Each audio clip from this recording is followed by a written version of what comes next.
하나님 말씀 함께 봉독하도록 하겠습니다. 마가복음 1장 14절과 15절 두 구절인데요. 함께 한 목소리 읽으면 좋겠습니다. 마가복음 1장 14절에서 15절입니다. 함께 읽겠습니다. 시작.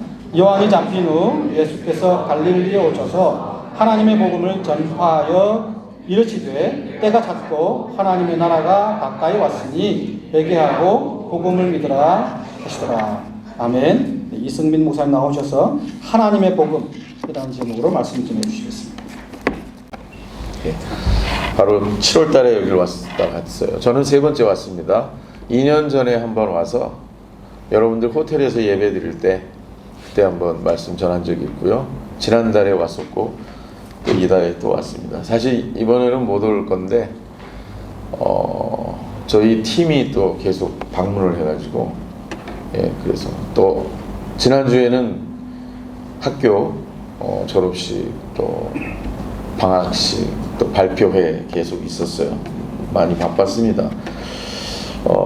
어쨌든 어떻게 하면 안 올까 이렇게 연락을 하고 그랬는데 무조건 와야 된다 그래서 그래서 왔습니다. 지난번 왔을 때는 제자의 삶, 제자 훈련, 제자가 무엇인가, 제자 훈련과 함께 성령 충만을 받아야 바르게 제자가 될 수 있다. 그 말씀 드렸는데 오늘은 복음이 무엇인가, 그리고 그 복음을 전하는 선교 우리가 어떻게 해야 되나 이런 것들 좀 함께 고민해보는 시간 가졌으면 좋겠습니다. 제가 목소리가 좀 지난 달하고 좀 다르죠. 많이 잠겼습니다. 소리도 지르고 뭐 기도도 하고 또 같이 막 이렇게 어울려 다니다 보니까 그랬는데 캄보디아는 프놈펜에 비가 너무 많이 와가지고 제가 처음 그곳에 자리를 잡았을 때가 2004년도인데 캐나다 안신년 갔을 때 7년을 사역을 하고 제가 캐나다 안신년을 갔는데 여러분 잘 아시는 토론토 큰빛교회 이면수 목사님이 심우하셨던 교회예요. 북한에 옥류됐다가 풀려나신 분 아마 여러분들 매스컴 통해서 보셨을 텐데 거기서 이제 제가 안신년 때 가서 또 선교국장을 했어요. 목사님 저하고 이제 친한 분인데 선교국장 하던 분이 갑자기 위클리프 선교회를 통해서 선교사로 나가겠다 그래서 자리가 공석이 됐어요. 저한테 말씀하시더라고요. 1년만 하겠다 그러면 그냥 봉사하고 가고 2년을 헌신하겠다 그러면 선교국장 자리를 주겠다. 그래서 지역교회, 선교회 좀 패턴을 좀 바꿔보자. 왜냐하면 선교지에 있는 선교사들은 후원하는 교회, 목에 있는 교회들 보면 답답하거든요. 선교하는 거 보면. 그래서 교만하게도 2년 하겠습니다. 지역교회, 선교회 체질을 좀 바꿔보자 이렇게 하고 제가 그 일을 맡았던 적이 있습니다. 그리고 이제 계속 캐나다에서 같이 사역을 하자는 부름을 많이 받았어요. 그래서 고민을 했는데 캄보디아에서 7년 동안 사역했는데 뭐 자랑할 게 하나도 없는 거예요. 쓸 것도 하나도 없고 그냥 지방에 교회를 뭐 개척했다 뭐 그 정도. 나중에 이력서에 캄보디아 선교사 했다고 써야 되는데 뭐 해고 왔냐 그러면 그 시골에 교회 몇 개 개척해 놓은 걸 가지고 했다고 하기가 너무 창피하고 그래서 나는 돌아가야 됩니다. 그러면서 이제 하나님 앞에 기도했죠. 돌아갈 수 있는 뭐 저거를 주십시오. 내가 꼭 돌아가야 하는 이유를 주십시오. 그리고 기도를 하는데 하나님께서 캄보디아 민족복음화 운동을 하라 이렇게 말씀을 해주셨어요. 그래서 좋습니다. 그럼 캄보디아 민족복음 운동 하겠습니다. 그래서 이제 캄보디아 트랜스포메이션 무브먼트 CTM이라고 하는 단체를 만들고 가서 일을 하게 됐는데 그럼 비빌 언덕을 주십시오. 아무것도 없습니다. 지방에 있는 이제 교회들이 있는데 이제 이 민족복음화 운동을 하려면 프놈펜에서 해야 되는데 자리를 주십시오. 그래서 이제 그때 기도하면서 하나님께서 극적으로 지금 있는 센터 자리 땅을 허락해 주셨어요. 그래서 그 땅을 2004년도에 사고 20만 불 정도 들었죠. 그 당시에 큰 돈이죠. 제가 뭐 이렇게 만질 수 있는 돈이 아니었는데 하여튼 하나님이 그걸 구하게 해주셨어요. 그래서 땅을 구하고 거기 자리를 잡았는데 그 당시는 차가 들어갈 수 없는 곳이었어요. 옆에는 또 큰 웅덩이가 있고 한 16헥타 정도 큰 호수가 있고 뭐 흙을 퍼다가 이제 다른 데 메꾼 거죠. 쓰레기 하치장이 될 수도 있겠다 이런 생각이 드는데 프놈펜 2020년 도시계획 지도가 있었어요. 그때 공무원들이 만든 거죠. 그걸 어떻게 한 장 입수해 가지고 그걸 보면서 이제 그 지역을 찾아서 했어요. 그 당시 아무것도 없었는데 지금은 한인교회가 반경 3km 안에 저희 교회 포함해서 7개가 있고요. 한국식당이 한 50개 정도, 국제학교가 한 20개 정도, 저희도 지금 국제학교를 하고 있는데 3km 안에 국제학교가 한 20개 정도 완전 경쟁하는 그런 지역이 됐어요. 한 2km 정도 떨어진 곳에 성결교회가 있습니다. 해맑은 교회라고. 비가 지난주에 엄청나게 많이 왔어요. 교회가 물이 잠겼어요. 그 교회가. 제가 지난 수요일 날 한 달에 한 번씩 4개의 한인교회가 연합으로 수요예배를 드립니다. 첫째 주에 제가 설교를 할 차례가 돼서 설교를 하는데 하고 나서 물이 잠겼어요. 비가 와가지고. 그래서 이번 주에 예배 드릴 데가 없다고 우리 교회에 와서 좀 예배 좀 드리면 안 되냐 그래서 오후에 오셔서 하시라고 그랬는데 지금 어떻게 되는지 모르겠습니다. 우리는 매일 뉴스를 통해서 좋은 소식과 나쁜 소식을 듣게 됩니다. 근데 뉴스에 보면 좋은 소식보다 나쁜 소식이 훨씬 더 많죠. 어떨 때는 이 청소년들에게, 어린이들에게 도움이 안 되는 그런 뉴스들도 굉장히 많이 나옵니다. 그래서 우리도 좋지 않은 소식을 전할 때가 많이 있어요. 살다 보면. 왜냐하면 훨씬 더 많으니까 좋은 소식보다. 뉴스에는 좋은 소식 별로 안 나옵니다. 전부 비판하는 거, 잘못된 거, 누가 죽었다는 거, 다쳤다는 거, 사고 났다는 거 이런 게 많이 나오죠. 이사야서 40장 8절 9절 말씀 한번 보겠습니다. 풀은 마르고 꽃은 시드나 우리 하나님의 말씀은 영원히 서리라 하라. 아름다운 소식을 시온에 전하는 자여 너는 높은 산에 오르라. 아름다운 소식을 예루살렘에 전하는 자여 너는 힘써 소리를 높이라. 두려워하지 말고 소리를 높여 유다의 성읍들에게 이르기를 너희의 하나님을 보라 하라. 오늘 여기 말씀해 보면 풀은 마르고 꽃은 시드는데 하나님의 말씀은 영원하다는 거예요. 그리고 아름다운 소식을 전하라. 높은 산에 올라가라. 이런 말씀 하세요. 힘써 소리를 높여라. 그리고 유다의 성읍들에게 이르기를 너희의 하나님을 보라 하라. 이게 사실은 선교입니다. 인생은 허무한 거예요. 예. 제가 지금 몇 살이나 돼 보입니까? 그럼 전부 50대라고 얘기하는 사람들이 많이 있어요. 머리를 너무 짧게 깎아가지고 여기 흰머리가 이제 많이 나와서 이제 뭐 60대라고 할 수도 있는데 저는 굉장히 좀 동안인 편이에요. 예. 지난번에도 제가 그렇게 안 믿으신데 지난번에 제가 말씀드렸는지 모르겠는데 제가 68이거든요 지금. 그렇게 안 보이죠. 내일 모레면 70입니다. 그렇게 안 보이죠. 예, 청년들하고 많이 놀아서 그리고 철딱서니 없이 지내가지고 이런 것 같아요. 인생 허무해요. 벌써 70이 됐다니까요. 된다니까요. 금방이에요. 잠깐이에요. 뭐 20대는 뭐 시속 20km로 인생이 달리고 50대가 되면 50km로 달리고 60대가 되면 60km로 달린다 그러는데 갈수록 빠른 것 같아요. 시들어요. 꽃도 시들고 인생도 시듭니다. 그런데 하나님의 말씀이 영원하다는 거예요.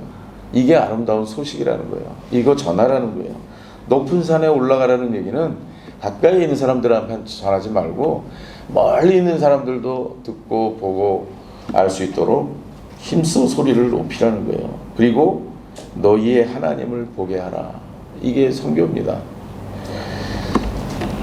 이사야서 52장 7절에 보면 또 이런 말씀이 있어요. 좋은 소식을 전하며 평화를 공포하며 복된 좋은 소식을 가져오며 구원을 공포하며 시온을 향하여 이르기를 내 하나님이 통치하신다 하는 자의 산을 넘는 발이 어찌 그리 아름다운가. 복음을 들고 좋은 소식이잖아요. 이거를 들고 구원을 공포하고 하나님의 통치를 말하는 그 사람의 발걸음이 너무너무 아름답다는 거예요. 이 아름다운 선교의 발걸음 우리가 함께 해야 된다는 거예요.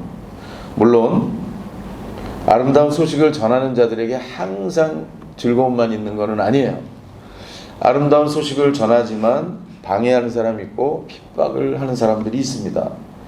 하나님의 보호하심과 동행하심이 없다면 위험한 그런 일들도 많이 당하게 돼요. 질병도 있죠. 저는 댕기 열병을 5번 앓았거든요. 처음에 앓은 거는 95년도에 답사를 갔어요. 이제 결정하고 가족들 가기 전에 한번 가보자. 92년도에 가본 캄보디아 어떻게 달라졌을까? 뭘 또 가족들하고 갈 때 가져가야 될까? 필요할까? 95년도에 한번 갔는데 그때 이제 라면 한 박스하고 칫솔, 치약, 모기향 이런 거 잔뜩 가져갔어요. 왜냐하면 92년도에 아무것도 없었거든요. 92년도에 갔을 때 차가 없었어요. 길에 유엔 차들만 좀 다니고 자전거 오토바이 좀 다니고 제일 대로변 가장 번화가에 있는 호텔 8층에서 이렇게 내려다봤는데 자동차가 유엔차 외에는 거의 없었습니다. 93년도에 총선거를 했으니까요. 난민들 다 데리고 오고 그때 답사 갔다가 와가지고 갑자기 아픈 거예요. 그래서 삼성의료원에 갔습니다. 그때 기아대책 끼고 막 이제 간사로 일을 하다가 막 그만두고 난 때인데 이제 파송 받으려고 그랬더니 무슨 병인지 모르겠다는 거예요. 그때 막 감염내과가 처음 신설이 됐어요. 그 송 선생님이라고 미국에서 공부하고 오셔갖고 감염내과 과장으로 이제 오셨는데 그래서 이제 혈액을 채취해가지고 호주에 보내가지고 댕기열병이라는 걸 알았어요. 한 3주 걸렸습니다. 제가 댕기열병 첫 환자라는 거예요. 대한민국에서. 유튜브에 보시면 이성민 선교사 댕기열병 이렇게 치면 MBC 그 다음에 KBS 그 다음에 그 당시에 또 방송 뭐 하나 있었는데 3개 저녁 뉴스 시간에 다 나갔어요. TV 뉴스에. 왜냐하면 그 송 선생님이 오셔가지고 저한테 그러는 거예요. 대한민국을 위해서 좀 봉사할 수 있겠냐. 그래서 아유 국민들의 안전과 건강을 위해서라면 내가 못하겠냐. 그랬더니 인터뷰 한번 하자고 매스컴하고 그러면서 신문사하고 방송사를 다 부른 거예요. 삼성의료원에. 그래가지고 이제 회복이 어느 정도 됐을 때인데 댕기는 회복이 될 때 온몸에 반점이 생겨요. 실핏줄이 터져가지고 그래가지고 인터뷰를 한번 했어요. 어떤 방송은 제 등짝에 막 이렇게 혈흔 막 이렇게 터진 거 그것도 나가고 인터뷰한 것도 나가고 하여튼 그래서 제가 댕기열병 1호 환자로 한국에 공식적으로 등록이 되어 있는 사람입니다. 그러고 나서도 4번을 더 앓았어요. 중간에 한 번 앓을 때는 우리 나무집에 2층 나무집에 살았는데 와이프가 홍콩 의사를 데리고 왔어요. 저는 이제 모기장 안에 이렇게 앉아있고 지금보다 한 10kg가 덜 나갔을 때인데 뭐 며칠 동안 앓고 안 먹었으니까 그 의사가 이렇게 와갖고 와이프한테 에이즈 검사 한번 해보라고 그래갖고 우리 와이프한테 되게 혼나고 쫓겨가고 그래서 5번을 그 뒤로 계속 앓았어요. 아내도 한 번 앓고 아들도 둘 다 한 번씩 앓고 그래가지고 제가 이제 안 되겠다 이러다가 언제 죽을지 모르겠구나. 그래서 제 기도 제목이 60살까지만 살게 해주십시오. 그리고 아내에게 모든 걸 다 내 사역을 다 알게 해주겠습니다. 이래가지고 이제 아내한테 이메일도 같이 쓰고 사역도 다 이야기해주고 공개하고 그렇게 해갖고 전부 오픈을 하고 그렇게 살아서 지금 제 아내가 저보다 일을 더 잘하고 더 많이 해요. 제가 다 가르쳐줬거든요. 예. 제가 없어도 잘하게. 왜냐하면 어디 가서 또 뭐 과부가 할 일이 있나요? 선교해야지. 그래서 이제 그렇게 살다 보니까 미안하죠. 미안해. 예. 저는 좀 덤으로 산다 이렇게 생각하고 있고 아내한테 짐을 너무 많이 줘가지고 왜냐하면 굉장히 그 댕기를 앓으면서 저는 60도 못 넘길 줄 알았어요. 근데 너무 건강하게 오래 사니까 아내한테 너무 일을 많이 줘가지고 좀 미안하다는 생각이 듭니다. 잘해줘야죠 이제. 어쨌든 이 바울도 로마 감옥에 갇혀 있었지만 자유를 박탈당했으면서도 자기에게 오는 사람에게 하나님의 나라를 소개했어요. 그리고 주 예수 그리스도에 관한 모든 것을 담대하게 가르쳤다고 성경은 기록하고 있습니다. 그래서 오늘은 도대체 복음이 무엇이길래 그렇게 전했나, 이걸 한번 좀 살펴봤으면 좋겠어요. 먼저 에덴 동산에서의 하나님의 복음 한번 보겠습니다. 창세기 3장 15절이에요. 우리 같이 한번 읽어볼까요? 내가 너로 여자와 원수가 되게 하고 네 후손도 여자의 후손과 원수가 되게 하리니 여자의 후손은 네 머리를 상하게 할 것이요 너는 그의 발꿈치를 상하게 할 것이니라 하시고, 뱀과 뱀의 후손, 여자와 그 여자의 후손 간에 치열한 싸움이 계속될 거다. 이것이 영적 전쟁인데 이 생사를 건 치열한 싸움은 주님이 다시 오시는 날까지 계속될 거예요. 하나님께서는 에덴 동산의 아름다움과 하나님과 교제하는 특권으로부터 아담과 하와를 쫓아내셨는데 그게 사탄의 괴계였다는 거예요. 사탄이 그렇게 만든 거죠. 하나님이 에덴 동산에서 나가게 하셨어요. 그것도 축복이에요, 사실은요. 왜냐하면 에덴 동산 안에 생명나무하고 선악과가 있었고 선악을 알게 하는 나무 있었거든요. 근데 이 생명나무를 열매를 먹으면 영원히 사는 거예요. 근데 선악과를 먹어가지고 죄를 짓게 됐는데 또 생명나무까지 먹으면 죄인으로 영원히 사는 거예요. 하나님이 내쫓으신 거거든요. 생명나무 가까이 가지 못하게. 나중에 요한계시록에 보면 생명나무에 가까이 갈 수 있다는 이야기가 나오거든요. 이 사탄이 아담과 하와를 에덴에서 쫓겨나게 한 거예요. 이 영적 전쟁은 종말 때까지 계속될 건데, 이 오늘 말씀해 보면 여자의 후손이 사탄의 머리를 상하게 한다. 그리고 사탄은 발꿈치밖에 상하게 하지 못한다는 거예요. 결국은 여자의 후손이 사탄의 권세를 누르고 승리의 주인공이 된다는 거예요. 이것이 바로 아름다운 소식인 거예요. 이것이 복음인 거고요. 에덴 동산에서의 하나님의 복음인 거예요. 두 번째, 아브라함에게 말씀하신 하나님의 복음에 대해서 또 잠깐 보겠습니다. 창세기 12장 1절에서 3절 보면 이런 말씀이 있어요. 여러분들 많이 보셨던 말씀이에요. 여호와께서 아브라함에게 이르시되 너는 너의 고향과 친척과 아버지의 집을 떠나 내가 네게 보여줄 땅으로 가라. 내가 너로 큰 민족을 이루고 네게 복을 주어 내 이름을 창대하게 하리니 너는 복이 될지라. 너를 축복하는 자에게는 내가 복을 내리고 너를 저주하는 자에게는 내가 저주하리니 땅의 모든 족속이 너로 말미암아 복을 얻을 것이라 하신지라. 이 말씀 요약하면 하나님께서 아브라함이 우상 숭배를 하던 그 지역을 떠나서, 다시 말하면 죄의 자리를 떠나서 복 받는 자리로 가라고 하신 거예요. 그리고 나서 이동하면, 말씀에 순종하고 가면 복의 통로가 되게 해주시겠다. 이 말씀이거든요. 내 이름을 창대하게 해주겠다, 복받게 해주겠다 약속하셨어요. 땅의 모든 족속이 너로 말미암아 복을 얻게 될 것이라고 말씀하신 거예요. 이사하는 거 큰 문제였을 거예요. 그 많은 짐승들 보따리 싸가지고 자녀들 같이. 그러나 이 받을 복을 생각하면 그 이사하면서 들어간 비용, 희생, 그건 아무것도 아닌 거예요. 하나님은 우리가 조금만 희생하면 하나님은 엄청난 복을 주시겠다는 거예요. 시작부터 하나님은 그의 백성들을 선교적 삶을 사는 백성으로 만드실 계획을 갖고 있었다는 것 우리가 알 수 있어요. 그래서 아브라함에게 주신 이 말씀도 하나님의 복음이 되는 거예요. 세 번째로 모세에게 말씀하신 하나님의 복음을 보겠습니다. 출애굽기 3장 11절에서 13절이에요. 모세가 하나님께 아뢰되 내가 누구이기에 바로에게 가며 이스라엘 자손을 애굽에서 인도하여 내리이까? 하나님이 이르시되 내가 반드시 너와 함께 있으리라. 내가 그 백성을 애굽에서 인도하여 낸 후에 너희가 이 산에서 하나님을 섬기리니 이것이 내가 너를 보낸 증거니라. 모세가 하나님께 아뢰되 내가 이스라엘 자손에게 가서 이르기를 너희의 조상의 하나님이 나를 너희에게 보내셨다 하면 그들이 내게 묻기를 그의 이름이 무엇이냐 하리니 내가 무엇이라고 그들에게 말하리이까? 하나님이 모세를 불렀어요. 그래가지고 이스라엘 자손에게 가서 애굽에서 다 데리고 나오라는 거예요. 근데 왜 나가야 되냐? 누가 나오라 그랬냐? 이렇게 물어볼 텐데 가서 뭐라고 말해야 됩니까? 물어보는 거예요. 모세는 하나님의 이름이 무엇이라고, 하나님의 이름을 뭐라고 사람들에게 말해야 되냐는 거예요. 하나님의 이름이 없었겠어요? 있었겠죠.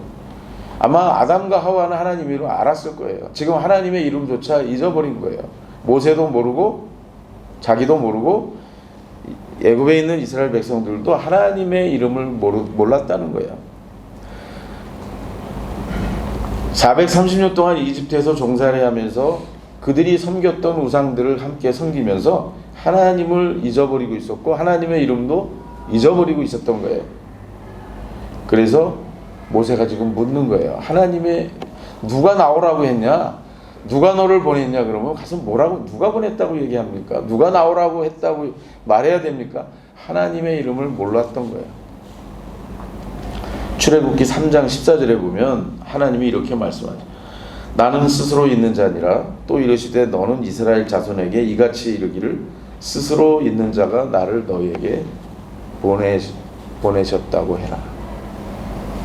하나님은 자신이 세운 일꾼과 함께 일하시기를 원하시고 하나님의 이름을 그들은 선포해야 되는 거예요. 모세가 또 이렇게 얘기합니다. 오 주여, 4장 13절이에요. 보낼 만한 자를 보내십시오. 저는 안 됩니다. 모세는 약속과 권능을 보여주시는 하나님 앞에서 자신은 못하겠다고 이야기해요. 그런데 하나님은 한 번 선택한 사람은 절대 포기하지 않았어요. 하나님 여러분들 한 사람 한 사람 선택하셨어요. 포기하지 않습니다. 예. 우리를 낳아준 부모님들은 혹시 포기할지 몰라도, 우리 형제자매들은 포기할지 몰라도, 우리 동료들은 포기할지 몰라도, 친구들은 포기할지 몰라도 하나님은 절대로 우리를 포기하지 않으신다는 거예요. 그러면서 출애굽기 4장 16절에서 또 이렇게 말씀하세요. 그가 너를 대신하여 백성에게 말할 것이니, 그가 누구예요? 아론이죠. 난 못하겠다고 하니까 아론하고 같이 가라는 거야. 너의 형 아니냐? 그가 내 입을 대신할 것이요 너는 그에게 하나님같이 되리라. 너무나 멋있는 말씀 아니에요? 저도 이거 준비하면서 이 말씀을 처음 본 것 같아요. 성경에서요. 너는 그에게 하나님같이 되리라.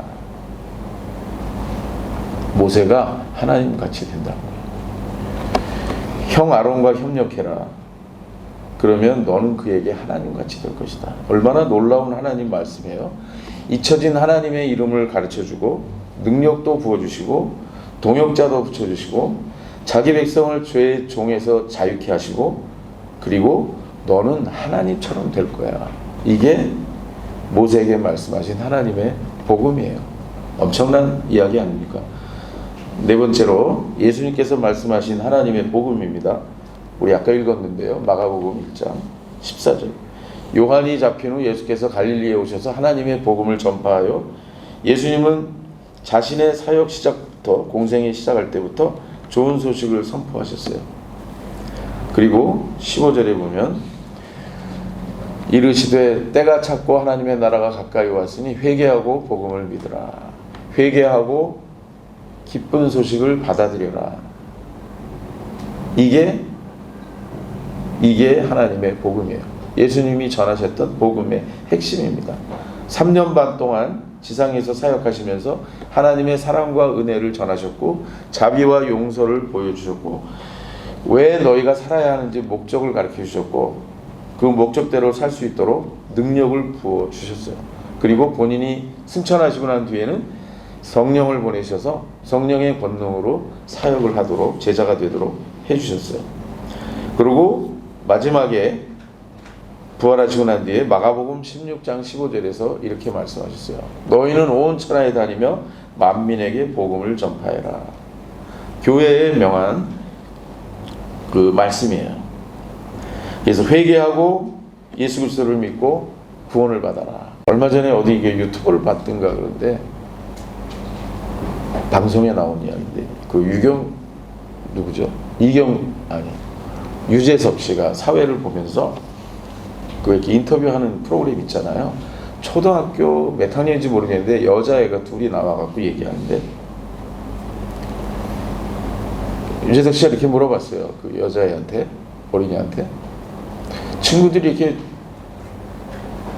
조언을 해주고 그러면은 좋으냐고 이게 물어보니까 조언은 들으면 도움이 될 것 같은데 너무 기분이 나쁘다고 그렇게 얘기해요. 여러분, 복음은 기쁜 소식인데 다른 사람들 듣기 좋게 말해서 기쁜 소식이 아니라는 거예요. 그러니까 죄인들은 들으면 기분이 나쁠 수 있어요. 그리고 엉뚱하게 사는 사람은 관심이 없을 수 있어요. 복음은 하나님에 관한 소식이에요. 하나님의 복음은 하나님께서 예수 그리스도의 모습으로 인류를 위해서 이 땅에 오셔서 죽으시고 부활하시고 승천하셨고 다시 오신다는 이야기예요. 그리고 그분을 믿기만 하면 구원을 받는다는 거예요. 용서를 받는다는 거예요. 사람이 죽을 때 가장 고통스러운 게 뭐냐면 그때 프롬펜에 땅을 1헥타를 더 샀어야 되는데 이런 거 후회하지 않습니다. 죽기 전에 후회하는 거 뭐냐면 그때 내가 더 멋있는 사람하고 결혼을 했어야 되는데 이런 거 갖고 후회하지 않는다는 거예요. 죽을 때 후회하는 게 뭐냐면 내가 더 착하게 살았어야 되는데 그때 내가 그 못된 짓을 하지 말았어야 되는데 내가 죄를 좀 덜 졌어야 되는데 나 어디로 갈까? 이거 고민한다는 거예요. 모든 사람들이요. 누가 인터뷰를 했나 봐요. 또 죽기 직전, 임종 직전의 사람들을요 물어봤대요. 거의가 이런 거 가지고 고민한대요.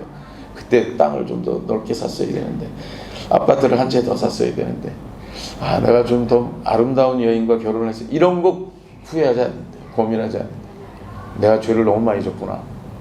어떡하지? 어떻게 되는 거지? 내가 너무 못된 짓을 했구나. 내가 너무 모질게 했구나. 내가 선하게 못 살았구나. 이거 가지고 고민한다는 거예요. 근데 이거를 해결해 주신다는 거예요. 이게 다 해결된다는 게 얼마나 감사합니까? 그러니까 천국 가면서 기쁨으로 가는 거예요. 그리고 웃으면서 가는 거예요. 저는 아이가 태어날 때 울잖아요, 자기가. 예? 죄인으로 살아야 된다는 걸 아는가 봐요. 울고 있잖아요. 이게 죽을 때는 자기는 안 우는데 딴 사람이 울잖아요. 그죠? 이 사람들이 복음을 몰라서 우는 거예요. 복음을 알면. 저는 예수 처음 믿고요. 대학 2학년 때 예수 믿었는데 제일 이해가 안 된 게 누가 죽었다는데 왜 저렇게 슬퍼? 죽으면 천국에 간다며. 소망이 있다며. 잔치해야 되는 거 아니야? 춤춰야 되는 거 아니야? 난 막 초신자 때 너무 막 좋아가지고 그런 거예요. 장례식장에 가서 왜 저렇게 울지? 크리스찬들이 안 믿는 사람들은 울어야지, 통곡해야지. 근데 믿는 사람들 왜 저렇게 울지? 왜 저렇게 서운하게 돼? 물론 서운하지, 헤어지니까. 근데 곧 만날 건데 좋은 데 갔는데 여기보다 훨씬 더 좋은 곳인데 그리고 천국 얘기하면 다 좋대요. 가고 싶대. 지금 가자 그러면 아무도 안 가요. 가짜 신앙이에요. 가짜 신앙. 저는 지금 갔으면 좋겠어요. 빨리 갔으면 좋겠어요. 네. 젊은 외국 청년들 한국 돌아가고 이런 분들 아직 안 해본 게 많으니까 결혼도 해야 되고 직장도 다녀야 되고 돈도 좀 벌어봐야 되고 그런 거 안 해본 사람들은 해봐야지. 근데 저는 이제 해봤는데 빨리 갔으면 좋겠어요. 얼마나 좋은 곳이에요. 여러분 소망 가운데 즐겁지 않습니까? 예수님의 부활하심으로 죽음이 끝이 아니고 무덤이 우리의 종착지가 아니라는 거예요. 이게 복음이에요. 초대교회 제자들은 사실 다 안 믿었어요. 부활한다는 거 안 믿었어요. 네. 근데 부활해갖고 예수님 나타나신 거예요. 엄청나게 충격을 받은 거예요. 감동도 받고 충격도 받은 거예요. 이게 진짜네? 거짓말이 아니네? 초대교회 제자들은 확신을 갖고 예수 그리스도를 통한 하나님의 복음을 담대하게 전하기 시작했고 그 결과 지금 우리에게까지 복음이 전해진 거예요. 예수님 부활하시고 난 이후에 초대교회가 만들어지고 난 이후에 캐톨릭이었죠. 나중에 종교개혁 이후에 수많은 개신교회들이 만들어졌잖아요. 그리고 개신교 선교운동이 지금까지 일어난 거예요. 그 선교운동의 여파로 그 결과로 우리도 지금 이 자리에 앉아있는 거고 예배를 하고 있는 거죠. 지난 50년간 하나님의 복음을 전하기 위해서 일어났던 선교운동들이 굉장히 많이 있었어요. 유명한 선교 운동이에요. 하노이 선교교회잖아요. 그러면은 도대체 지난 50년 동안 어떤 선교 운동이 일어났었나 궁금해해야 되는 거 아니에요? 선교교회는? 그죠? 우리 교회는 프노펜 큰빛교회예요. 선교교회 아닌데 선교에 관심 많아요. 첫 번째, 교회 성장 운동이에요. 교회 성장 운동. 풀러 신학교 교수였던 도널드 맥가브란이 주도한 이 교회 성장 운동은 뭐냐면, 전도는 동일 종족 집단 내에서 이루어지는 게 효과적이라는 거예요. 왜냐하면 복음을 전하는데 가장 큰 장애물은 신학적인 문제가 아니라는 거예요. 문화적인 문제고 언어적인 문제고 사회적인 문제 때문에 장애가 된다는 거예요. 그러니까 그 장애가 없는 동일 종족 집단 내에서 복음을 전하는 것이 굉장히 효과적이고, 그렇게 해가지고 교회가 세워질 때 교회가 성장할 수 있다는 거예요. 그리고 집단 개종도 이루어질 수 있다는 거예요. 그리고 미신을 믿고 토착 종교를 많이 믿는 사람들이니까 능력 전도를 해야 되고, 그래서 이 도널드 맥가브란 교수가 그 주장을 한 거예요. 그래서 교회가 성장하려면 동일 집단 내에서 복음이 전해져야 되고, 문화의 장벽, 언어의 장벽, 사회적인 장벽이 없는 그 안에서 폭발적으로 교회 성장이 이루어질 수 있다고, 그렇게 하자고 주장했던 거예요. 그 다음에 미전도 종족운동 들어보셨죠? 예, 이거는 랄프 인터 박사가 1974년도에 로잔 국제대회에서 미전도 종족 그룹이 있다. 이 사람들에게 복음을 전해야 된다. 한 번도 복음을 들어보지 못한 사람들. 선교사들이 너무 복음이 이미 전해진 곳에서 살고 있다. 그러면 안 된다. 한 번도 복음을 들어보지 못한 종족들한테 가야 된다. 토착교회가 전혀 없는 미전도 종족들에게 복음 전해야 된다. 이런 주장을 했던 운동이 있었고요. 그 다음에 AD 2000 운동이라고 있었어요. 1989년도에 두 번째 로잔 대회. 이번에 로잔 대회 한국 송도에서 9월 달에 열립니다. 우리 아들도 지금 가서 준비팀에 들어가서 같이 하고 있는데, 이 1989년대 존 스타트 목사가 되게 유명한 목사님이에요. 이 존 스타트 목사님이 이제 20세기가 10년밖에 안 남았는데 2000년 되기 전에 미전도 종족 지역에 1개 이상 교회를 더 만들자. 모든 기독교 선교단체, 교회와 개인들이 전부 헌신해서 글로벌 네트워크를 만들고 10년 동안 2000년 오기 전에 미전도 종족 지역에 교회 1개씩을 더 개척하자. 이런 운동을 했었어요. 그 다음에 10과 40의 창 운동. 이건 뭐 너무 잘 아시죠? 세계 지도를 보면 북위 10도, 북위 40도. 그 다음에 일본하고 모로코. 하나의 창이 생기는데, 이 창 안에 살고 있는 사람들에게 기독교 메시지와 기독교 자원이 집중돼야 된다. 왜냐하면 이 안에 세계의 커다란 반기독교 세력이 있다. 불교권, 힌두권, 이슬람권이 그 안에 있다. 그리고 복음화율이 0.1% 미만인 그 당시에 그런 나라들 90%가 이 10과 40의 창 지역 안에 살고 있다는 거예요. 그래서 여기에 우리가 집중해야 된다. 이런 운동이 있었어요. 그 다음에 1990년대 후반에 뱀 운동이 일어났어요. 뱀. 여러분 뱀 들어봤죠? 이게 무슨 뭐 아까 창세기 3장 얘기하니까 뱀 잡으러 다니자, 그게 아니고 비즈니스 에즈 미션. 네. 비즈니스 선교하자는 운동인데, 하나님께서 주신 능력을 개발해서 선교 위임 명령을 촉진하는 킹덤 비즈니스를 운영하도록 평신도 선교 자원들을 깨우자. 그래서 자립형 선교를 해야 된다. 이 운동이 뱀 운동이 있었어요. 지속 가능한 수익 창출을 통해서 가정의 부를 축적하는 차원을 넘어서 하나님 나라를 확장하는 데 비즈니스맨들이 기여해야 된다. 한 가지 제가 좀 덧붙이고 싶은 거는, 선교사들이 비즈니스를 배워갖고 비즈니스 선교하면 망해요. 성공한 사람 거의 못 봤어요. 근데 비즈니스 성공적으로 해보신 분들이 선교를 좀 배워가지고 비즈니스 선교를 하시면 성공할 가능성이 많죠. 한번 해보십시오. 그 다음에 도시선교 운동이 있었어요. 도시선교 운동. 제가 좋아하는데, 1980년대에 레이 바크 교수가 선교를 재편해야 된다. 선교 활동 재편해야 된다. 도시신학을 개발했는데, 도시는 선교사들이 한 곳에서 여러 다양한 종족들에게 복음을 전할 수 있는 기회를 갖는 아주 중요한 곳이다. 그래서 그곳에서 복음을 들은 어떤 종족의 사람이 자기 종족을 또 찾아가서 거기에 또 복음을 전할 수 있는 기회가 있지 않냐. 그리고 지난 50년 동안 도시 인구가 6억 5천만이었는데 전 세계에 25억 8천만으로 증가했고 100만 이상의 인구가 사는 도시가 145개에서 50년 전에 지금 579개로 늘어났다는 거예요. 그러니까 도시에 집중적으로 복음을 전해야 하지 않냐. 도시 선교. 7번째, 세계 변형 운동이라는 게 있어요.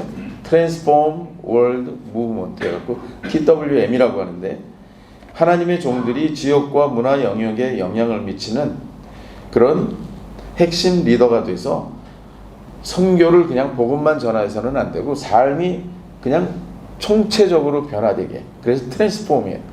그래서 요즘에는 선교사들도 이반젤라이제이션이라는 말보다도 트랜스포메이션이라는 말을 더 많이 씁니다. 저도 2004년도에 캄보디아 트랜스포메이션 무브먼트 해가지고 민족 복음화 운동 그렇게 만들었는데, 첫 모임을 런던에서 하고 인도네시아 자카르타에서 최초로 세계 변형 글로벌 대회가 열렸고 지금도 정기적으로 모임하고 있어요. 한국도 참여하고 있죠. 그 다음에 8번째, 여러분 잘 아시는 414 윈도우 무브먼트 414창.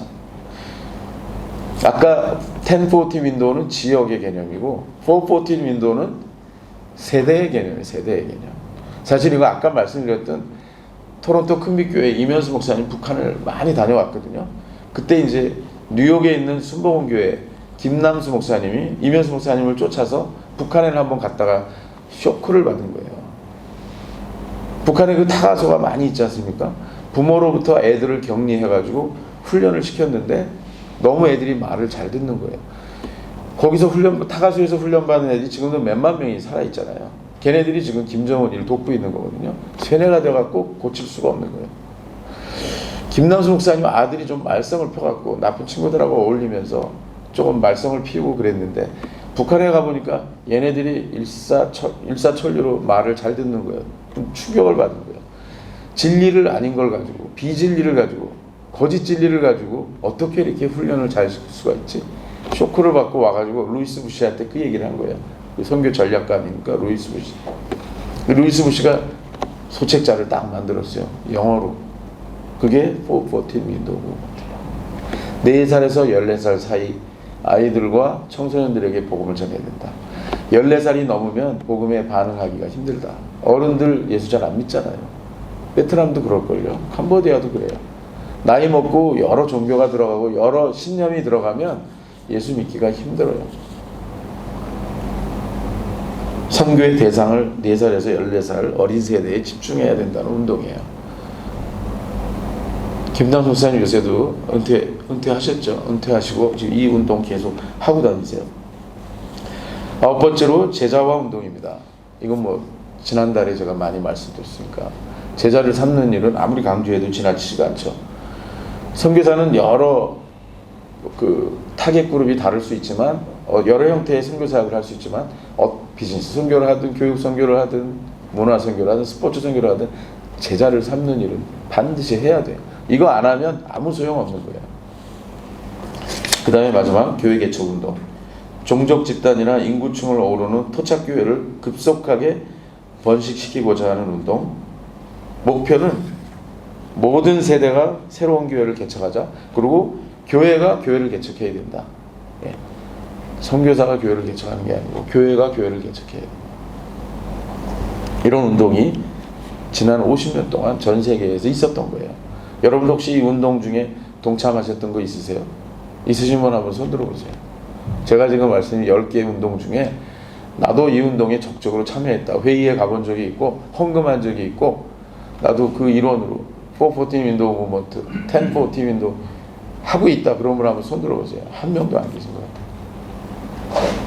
그래서 제가 여러분들이 하실 수 있도록 마지막 11번째 운동을 소개하려고 해요. 이게 뭐냐면 AM105 운동이에요. 들어보셨나요? 들어보셨어요?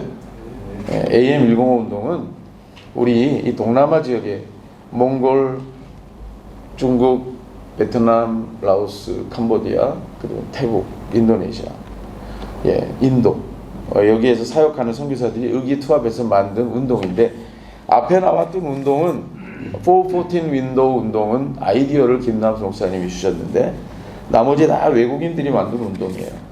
AM 105 운동은 한국 선교사들에 의해서 만들어진 운동이에요. 토종 선교 운동이에요. 대단하지 않습니까? 예루살렘에서 시작된 복음이 소아시아와 유럽을 거쳐서 미국, 캐나다, 호주 갔다가 중국과 일본, 한국에까지 전해졌지 않습니까? 하나님께서 지금까지 한국 교회 사용하셨어요. 미국 교회 사용하셨고, 호주 교회, 캐나다 교회 사용하셨잖아요. 그런데 이제 미국 선교사들 잘 나오지 않아요. 한국 선교사들 나오지 않아요. 이제는 선교의 대상이었던 아시아 교회들이 선교의 주역이 되도록 하나님 부르시고 계시다는 거예요.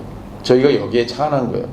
AM은 에이시안 미션이고 아시안 미션, 105는 경도 105도예요. 아까 10과 40은 위도예요. 위도. 저희는 AM 105는 경도예요. 세로선. 우리나라가 135도예요. AM 105는 경도 105도. 105도가 지나가는 나라가 바로 몽골, 중국, 베트남, 인도, 차이나 반도, 이게 전부 105가 지나가는 길이에요. 이 경도 105도 선 주변에 복음이 너무 오랫동안 머물러 있다는 것을 우리 모두가 깨닫게 된 거예요. 이 복음을 빨리 서쪽으로 보내주자.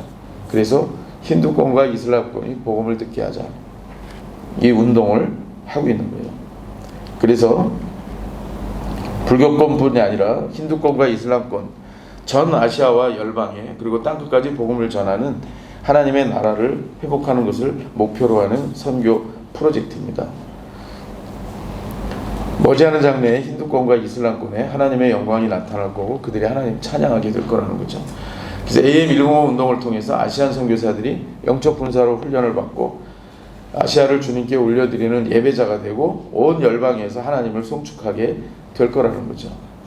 이 주님의 지상명령에 성실하게 우리가 임해야 한다는 거죠.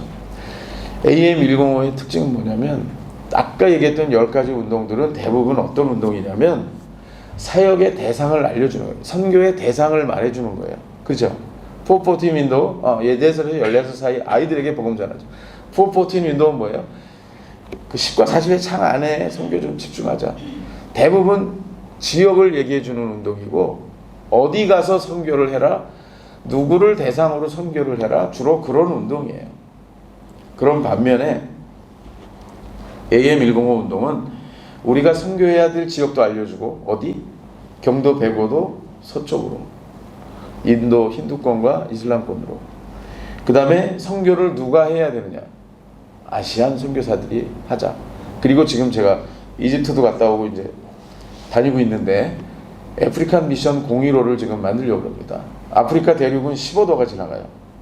런던 그린치 천문대 기준으로 경도가 만들어진 거 아닙니까? 아프리카는 15도가 지나가는데 아프리칸 미션 015를 만들면 양쪽에서, 이게 좋잖아요. 쥐 잡을 때 양쪽에서 하면은, 협공을 하면 금방 잡아지잖아요. 일이 반으로 줄지 않겠습니까? 저희는 인도 힌두권 찍고 중동 나가고, 아프리카는 북부 아프리카 전부 이슬람 아니에요. 북부 아프리카 찍고 중동으로 나오면, 이집트 가서 제가 이야기했어요. 이집트에서 선교, 청년들 선교 컨퍼런스가 있었어요. 제가 초대받아가 같이 70명 모였는데 마지막 날 큰 지도 그려놓고 북부 아프리카하고 중동 지역 이슬람 나라 그려놓고 거기 촛불 꽂고 같이 기도하고, 70명 중에 거의 60명 이상이 선교사로 헌신했어요. 이슬람권. 이집트 사람들도 굉장히 가난하거든요. 쿠웨이트 가서 돈 버는 게 가장 큰 꿈이에요. 젊은이들이. 선교사로 가자. 직업을 가지고 일할 수 있지 않냐. 그러니까 AM 105와 AM 015가 함께 누가 선교해야 될지 가르쳐주는 거예요. 그리고 저희 노하우가 뭐냐면, 우리는 가르치는 제자 운동하는 교재가 다 만들어져 있어요. 이번에 베트남 하노이에서, 우리 하노이 신학교에서 한 달 동안 AMTC 훈련했잖아요. 그 훈련 내용들이 다 그런 거예요. 선교와 문화, 선교와 리더십, 선교와 팀사역, 선교와 성경. 이런 교재들이 다 지금 개발이 돼 있어요. 그리고 어떻게 어떤 방법으로 선교를 할 것인지 이걸 가르쳐주는 특징이 있다고 할 수 있죠. 지금 여태까지 12가정 파송이 됐어요. 11년 됐습니다. 지금 AM105 운동하고 계시죠. 결론을 맺겠습니다. 가장 위대한 소식과 가장 최근의 소식은 하나님께서 우리를 사랑하신다는 거예요. 잃어버린 영혼들을 찾으시기를 원하신다는 거예요. 하나님은 그들을 죄로부터 구원하기를 원하세요. 자유케 해주시기를 원하세요. 여러분, 예수 그리스도를 믿어서 하나님의 자녀가 된 것의 진정한 가치를 알고 있다면 선교에 동참해야 되는 거예요.